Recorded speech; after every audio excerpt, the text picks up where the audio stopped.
What's going on, everybody? Thank you for checking out the channel. In today's video, we're diving into Sons of the Forest and actually going to show you some tips and tricks of how to farm logs as much as possible and the easiest way to do it using these methods.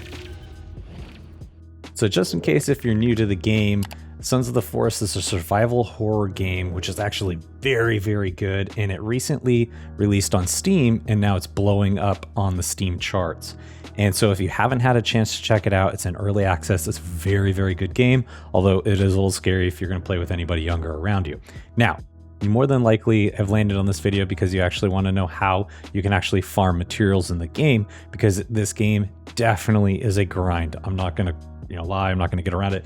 This is a grind of a survival game, but it's also very, very exciting. And so we've learned through some trial and error with my friends. We've played a little bit over 21 hours in the game now, and we realized a couple different ways of gathering materials, and what we want to do is actually share them with you. So tip number one is location. Just like in real life, location is everything where you're going to try to survive. And in this game, it's even more important. What you see here is we actually chose this location on the map. It's on the west side, kind of northwest of the map, and it's in this large open lake. But in the middle of the lake, there's a small patch of land. And this actually proved itself to be extremely important as a defensive strategy, because the monsters or cannibals in the game, they can't swim and they don't survive by water, and so they instantly die when they hit the water. So this actually provided us with the perfect opportunity to have our house in the middle of a defensible area. One caveat: in the winter it did turn to ice.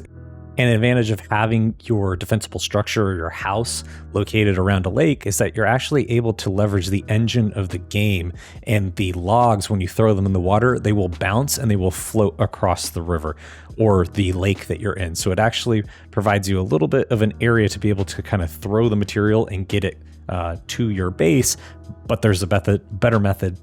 And being that this is a survival game, it's often very difficult to farm any sort of materials because you have the enemy coming at you.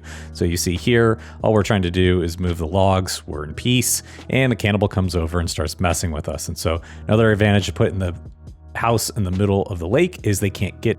Now, tip number three is actually the recommendation here, and that is to use the zip line that's available within the game and create two different points, point A and point B, and use that zip line to move the logs across it. It's super simple to do. All you have to do is equip your zip line, attach it. You see the little reticle there, and you connect it on one end, and then you attach it to another. And you'll notice here I offset it a little bit on the left. That way the log will shoot through and won't bounce on anything. Additionally, you can also use this method to send logs uphill. It takes a lot of time chopping things down and carrying them all up the hill. So we created multiple points along here in order to move that material as quickly as possible to our base. And just in case if you don't have the rope gun yet, or the zipline gun, however you want to call it, it's located here on the map in the red circle. It's a little bit on the western side, right near the starting point. So that does it for this video on Sons of the Forest. If you happen to like this video, please give it a thumbs up. Comment below if you're enjoying the game. If you get stuck, if you need any help, go ahead and comment below and we will try to get it answered as quickly as possible.